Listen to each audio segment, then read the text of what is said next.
aja langsung, semoga tidak lama-lama. Enggak lah, semoga nggak lama-lama. Assalamualaikum warahmatullahi wabarakatuh. Alhamdulillah pada pagi ini kita bisa berkumpul untuk membicarakan satu kebijakan yang menurut kami dari bagian hukum penting, karena salah satu sebenarnya bagian hukum itu salah satunya memonitoring kebijakan-kebijakan daerah yang sudah ditetapkan bersama oleh DPRD dan pemerintah daerah. Monitoring pelaksanaan dari kebijakan apa yang sudah ditetapkan oleh DPRD dan pemerintah daerah. Salah satunya adalah peraturan daerah nomor 1 tahun 2024 tentang fasilitasi pesantren. Ini kebijakan yang sudah disepakati oleh pemerintah daerah dan DPRD. Nah, di Perda 1 tahun 2024 tentang fasilitasi pesantren itu ada beberapa klausul, banyak klausul gitu ya. Ada pasal 8, pasal 10, pasal 12, 13, 17, 18, 21. Pasal-pasal ini memerintahkan kepada pemerintah daerah, bupati, untuk menyusun peraturan pelaksanaan dari kebijakan apa yang sudah disepakati oleh DPRD dan pemerintah daerah. Jadi karena sudah ada Perda 1 2024 tentang fasilitasi pesantren, kesepakatan antara pemerintah daerah dan DPRD, di dalamnya muncul klausul yang mendelegasikan bahwa ketentuan-ketentuan teknis itu diatur di peraturan bupati, gitu ya. Jadi pada kesempatan pagi hari ini kita akan membicarakan hal-hal teknis apa saja yang nanti jadi materi muatan peraturan pelaksana dari Perda 1 2024 tentang fasilitasi pesantren. Sepemahaman kami pada saat penyusunan peraturan daerah pada saat itu, yang jadi hal penting di Perda ini bahwa sebenarnya penguatan fungsi pesantren sebagai untuk pelaksanaan fungsi pendidikan, pemberdayaan masyarakat, sama dakwah plus satu, Pak, plus ada satu lagi, wawasan kebangsaan, pendidikan, pemberdayaan masyarakat, dan dakwah. Nah, pada saat itu disampaikan salah satu dari fungsi pesantren juga dia harus memperkuat fondasi wawasan kebangsaan pada saat itu. Nah, ini yang akan kita bicarakan pada kesempatan pagi hari ini. Rancangan peraturan bupati tentang pelaksanaan Perda 1 2024, kami menerima rancangan ini sebenarnya sangat ini pasti ada ahli di belakangnya gitu.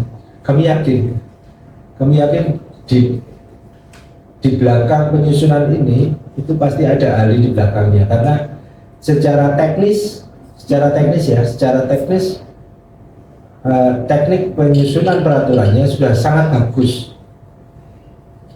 Pada saat kami terima sudah sangat bagus, dan ada beberapa error kayak cuman salah ketik, salah rumusan, itu sudah kami perbaiki.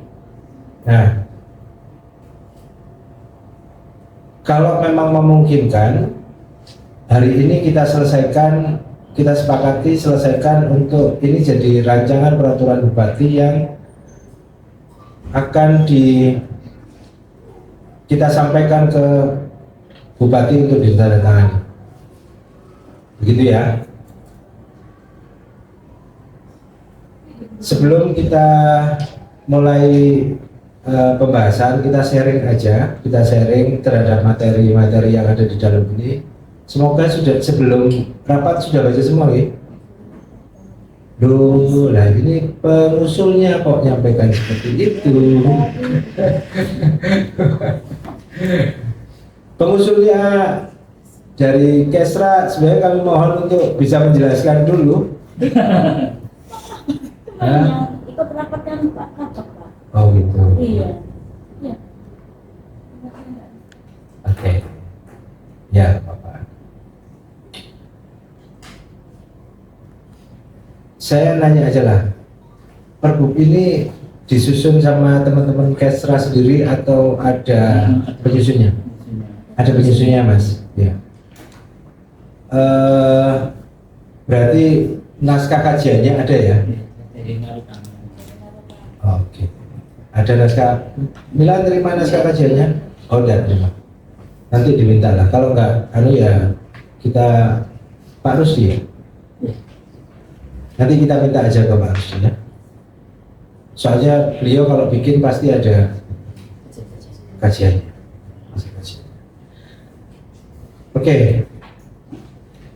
Jadi secara teknis pasal 8, pasal 10, pasal 12, 13, 17 dan 18 itu mencerminkan ruang lingkup di pasal 2. Apa saja sih yang akan kita bicarakan di peraturan bupati ini? Yang pertama, bantuan sumber daya pendidikan, dukungan fungsi dakwah. Yang kedua, dukungan fungsi dakwah, pemberdayaan masyarakat, penguatan wawasan kebangsaan, betul ini. Terus penyusunan tim fasilitasi pesantrennya, sama koordinasi fasilitasi pesantren dan pembinaan pengawasan.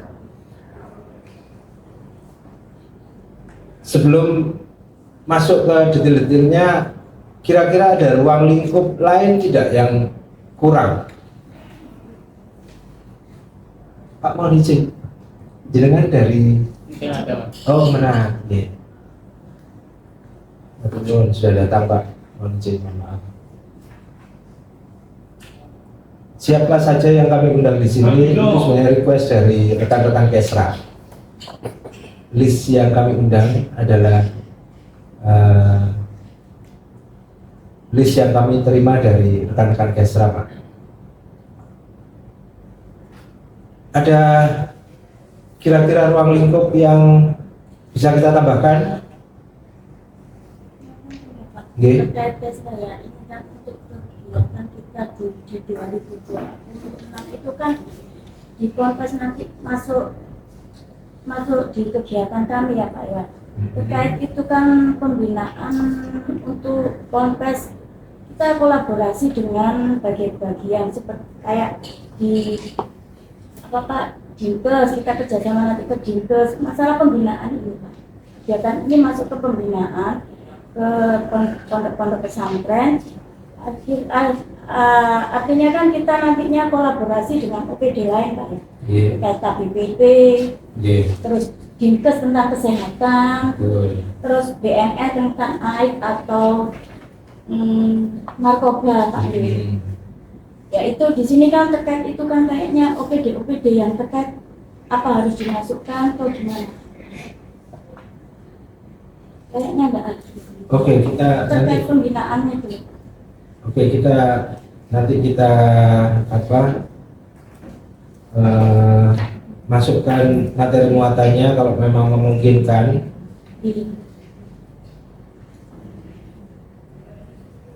Dukungan dari perangkat daerah. Kayaknya kemarin ada deh. Iya Mil, kayaknya kemarin ada deh.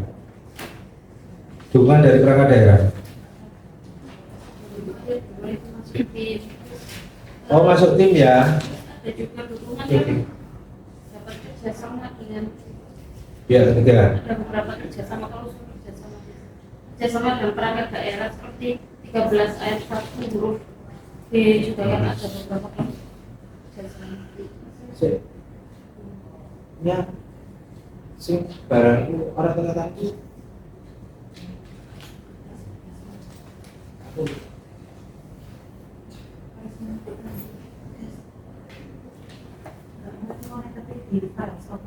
Oh, Rafael. Berarti nama laptopku. Ini berarti fileku. Iya, yang semen kirim ke. Oke. Ya, saya lupa. Aku juga akan ngurusi perbu, jadi lali. Ternyata filenya di laptop saya. Makanya saya ingat ada kok. Dukungan perangkat daerah dan pihak ketiga itu ada, sudah ada. Utamanya nanti di tim fasilitasi, karena di tim fasilitasi itu kayaknya ke bawah deh, kayaknya ke bawah 20-an lebih, di pasal 20-an lebih. Kenapa kita masukkan bunyinya ada di sini benar, di bawahnya ini anggota ini. Jadi tim fasilitasi itu nanti bisa dari semua perangkat daerah. Kami hanya cantumkan kepala perangkat daerah terkait. Maksudnya di sini itu kalau nanti jadi SK, jangan bisa tambahi ini dari keanggotaan itu dari A sampai Z juga nggak apa-apa. Begitu. Kita masukkan di sini.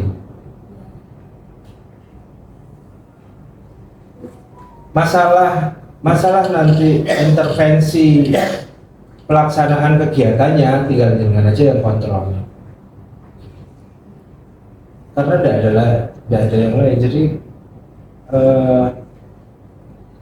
pesantren ini memang dia berdiri di pondasi beberapa fungsi di banyak perangkat daerah, termasuk Kemenak ya. Fungsi pesantren. Bahkan di fungsi pendidikan, di dukungan fungsi pendidikan, pesantren itu diekskludkan dari pendidikan yang lain. Jadi di Perda Pendidikan itu dibilang bahwa pesantren itu pendidikan yang berbasis keasramaan, berbasis asrama. Makanya dia untuk perizinan, untuk pemberdayaan, dia berbeda dengan yang lain. Ada aturan yang lain. Di Perda Pendidikan juga bunyi seperti itu.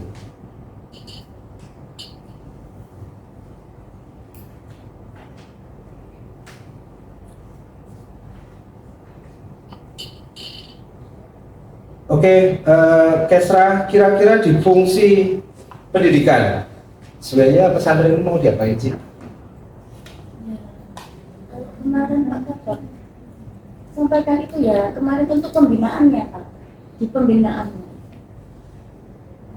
nanti masuk ke pembinaan ke pesantren-pesantren itu kita Pendanaan? iya Masuk pendanaan ya? iya Skemanya di hibah. enggak, itu tes masih kegiatan saya bukan hibahnya. Oh, bukan hibah. Iya ya, itu Ada fasilitasi langsung. iya Bukan bentuk hibah. Bentuknya apa?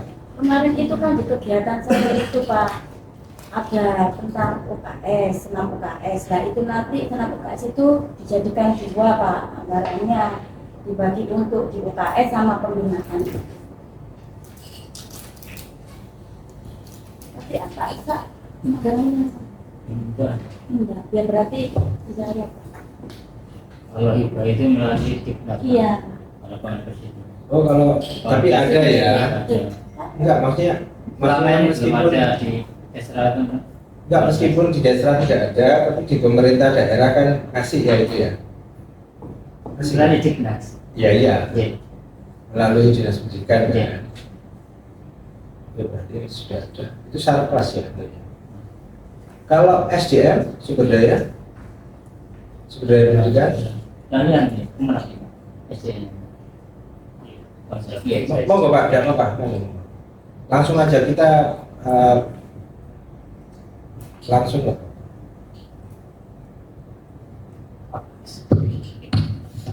Mohon izin Bapak. Assalamualaikum warahmatullahi wabarakatuh. Salam. Kami dari Kementerian Agama mendapatkan undangan untuk yang kesekian kalinya. Jadi terkait dengan perda fasilitasi pesantren ini memang sudah dibahas sangat detail dan sudah melibatkan pesantren juga. Kemarin ada beberapa kalangan pesantren yang dari Kesra meminta saya untuk menghadirkan. Sebenarnya yang diminta itu 5, kemudian hadir kemarin ada 3 yang hadir, dan itu mewakili dari jumlah pesantren ada sekitar 211 di pesantren Kabupaten Gresik ini yang sudah terdaftar di kantor Kementerian Agama. Karena memang pesantren lahir dan secara legalitas diakui oleh negara itu harus mendapatkan IJOP atau izin operasional dari kantor Kementerian Agama. Makanya kami diundang beberapa kali, dan ini juga breakdown dari peraturan daerah nomor 1 tahun 2024, dan alhamdulillah saya juga waktu itu juga hearing dengan Dewan dan ya membahas juga terkait dengan perda ini di tahun 2024, dan alhamdulillah sekarang di peraturan Bupati sudah diturunkan dan diinisiasi oleh teman-teman di Kesra dan sudah menjadi draft. Ini kemarin sudah dibahas hampir sekitar 4 kali pertemuan. Kalau tidak salah Bu yang ini, Bu dari hukum juga pernah ikutnya yang di ruang apa itu kemarin ruang? Saya pernah. Tidak ada di, bukan yang di sana, yang di timur. Tersuari. Saya masih ingat ini. Setelah itu kemarin dengan tim dari Universitas Narutama yang membuat draft ini kemudian dibicarakan, dan alhamdulillah ini memang sudah breakdown dari peraturan tertinggi, yaitu Undang-Undang Nomor 18 Tahun 2019 terkait dengan pesantren. Jadi memang sudah ada undang-undang yang memayungi itu di tahun 2019 dan sudah di breakdown melalui peraturan Gubernur, kemudian dari daerah juga sudah ada peraturan daerahnya, dan sekarang ada peraturan bupatinya.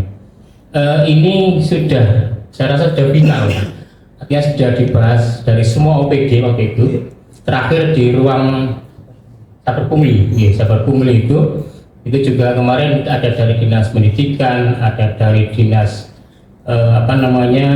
CPKPKP, kemudian ada dari Pertanian, kemudian dari ini LH, lembaga lingkungan hidup LH itu juga kemarin hadir dan memberikan berbagai macam saran tanggapan terkait dengan fasilitasi pesantren. Jadi kalau berbicara tentang fasilitasi pesantren, memang pesantren itu secara lahirnya memang di kami di Kementerian Agama, tapi memang kami tidak bisa memberikan semua fasilitas yang diminta oleh pesantren, sehingga kemudian memang harus ada kolaborasi antara Kementerian Agama dengan pemerintah daerah, dan ini dituangkan di dalam sebuah peraturan daerah, dan alhamdulillah sudah hampir final, tinggal ditantangani oleh Pak Bupati. Jadi intinya memang breakdown dari Undang-Undang Nomor 12 Tahun 2019 itu memang fasilitas pesantren itu hanya 3. Jadi ada fungsi terkait dengan pendidikan, fungsi dakwah dan pemberdayaan.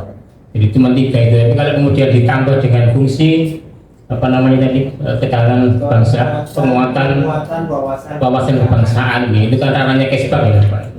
Kesbang itu juga alhamdulillah bisa masuk di situ, karena memang ditengarai memang banyak sekali pesantren-pesantren yang mohon maaf dalam tanda kutip aliran-aliran yang agak ke kiri-kirian, itu memang harus benar-benar diberikan istilahnya wawasan kebangsaan yang jelas.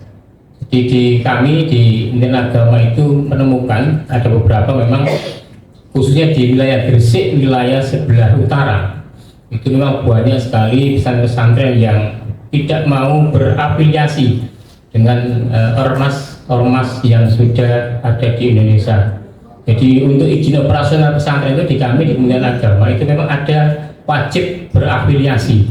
Artinya dengan misalkan pondok A afiliasinya ke NU, band B afiliasinya ke Muhammadiyah atau LDII, nah itu wajib hukumnya. Yang ini di wilayah Gresik Utara memang masih banyak sekali yang tidak mau berafiliasi pada ormas-ormas itu, mereka malah memilih afiliasi, ada yang berafiliasi ke MUI, sehingga kemudian rekomendasi pendirian pesantrennya ditandatangani oleh MUI, dan itu juga tidak bermasalah karena memang MUI juga legal ya, termasuk juga ormas juga, tapi tidak jelas akhirnya kemudian karena MUI adalah seluruh ormas, membawahi seluruh ormas, sehingga kemudian tidak bisa pas dengan ini alirannya memang aliran Nahdliyin, aliran Muhammadiyah atau aliran LDI, itu yang di kami di Kementerian Agama memang perlu memilah dan memilih, sehingga kemudian kalau dituangkan dalam aturan ini di peraturan bupati ini ada tambahan fungsi daripada pesantren selain pendidikan,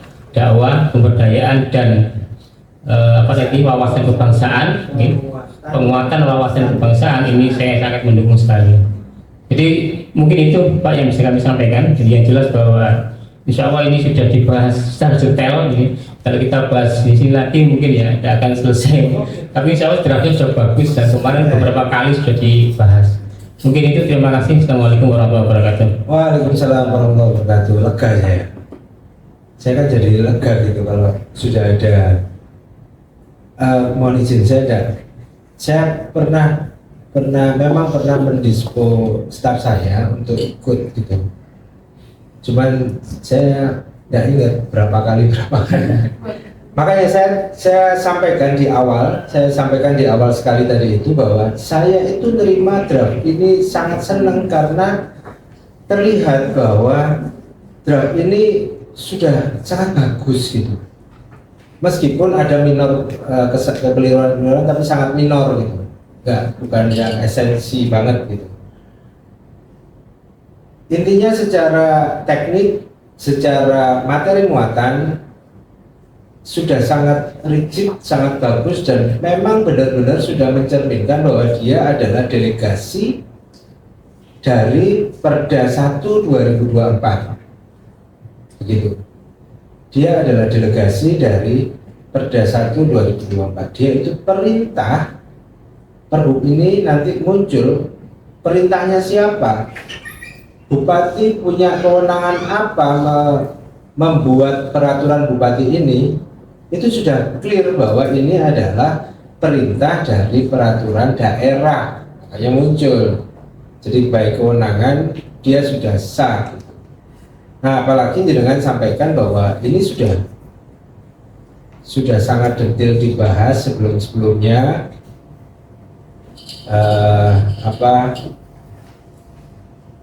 ternyata memang materi muatannya sudah dibicarakan oleh semua perangkat daerah yang terkait gitu ya, mau PU, mau LH, mau Kesbangpol. Mohon izin Pak Nanang, maaf nih, Kesbangpol, Kesra sebagai leading sektor koordinator fasilitasinya, dinas kesehatan, dinas pendidikan. Jadi sudah kompre lah ini, bisa dikatakan ini kompre banget gitu ya Pak, sudah komprehensif banget ini, sudah cukup lah, menurut kami juga sudah cukup. Nah, karena memang satu tahapan di penyusunan peraturan bupati, ya peraturan bupati itu memang ada satu tahapan lagi di tim Propomperda namanya Pak, tim program pembentukan peraturan daerah Kabupaten Gresik. Makanya kita hadir di sini.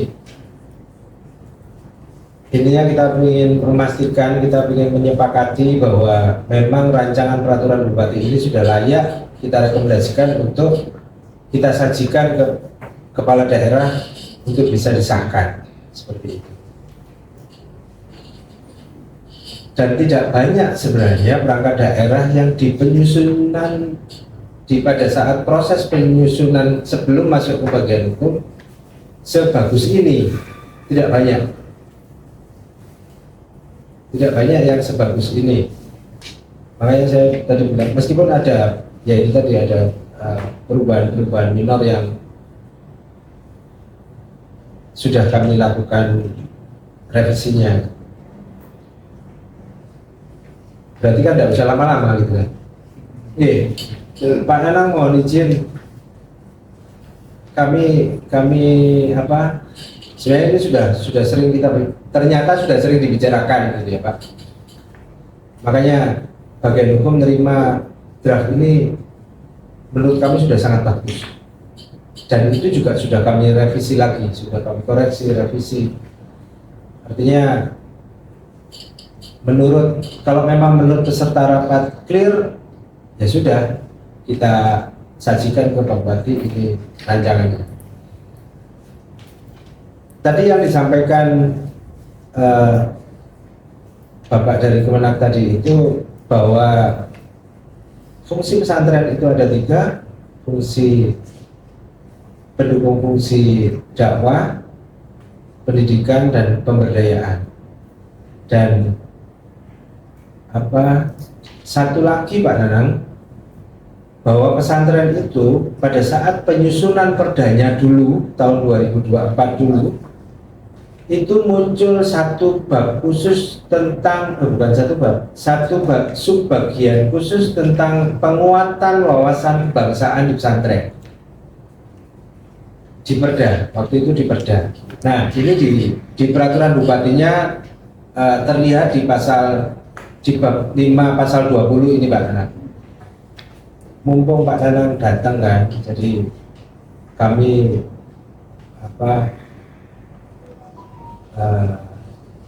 bukan ngingetin ya, kita nginfo aja lah Pak Nanang untuk urusan penguatan wawasan kebangsaan di pesantren jangan lupa gitu. Makanya harus.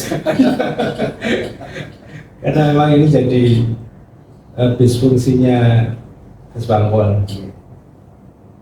Oke Pak, menyesuaikan. Oke, Pak Nanang, matur nuwun.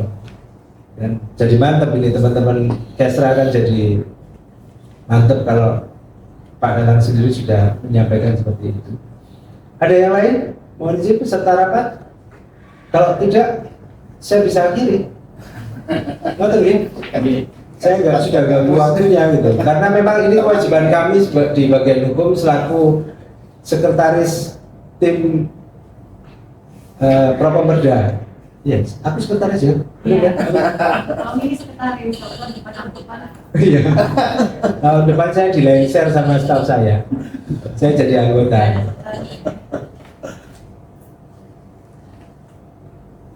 Ada masukan?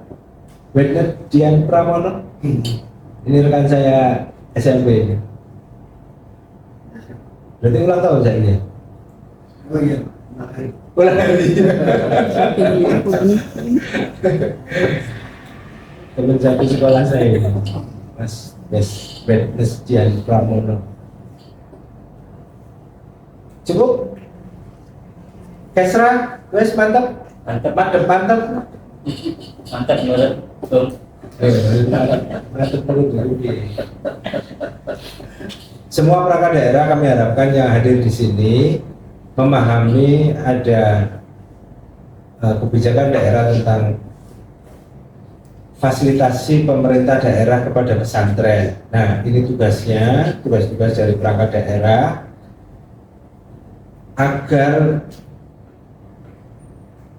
pastinya dia bakalan masuk di rencana kerja perangkat daerah masing-masing. Bagaimana bentuk supporting dari fungsi urusan yang dipegang sama masing-masing perangkat daerah untuk bisa support ke 3 fungsi pemberdayaan, 3 fungsi pesantren itu plus penguatan wawasan kebangsaan.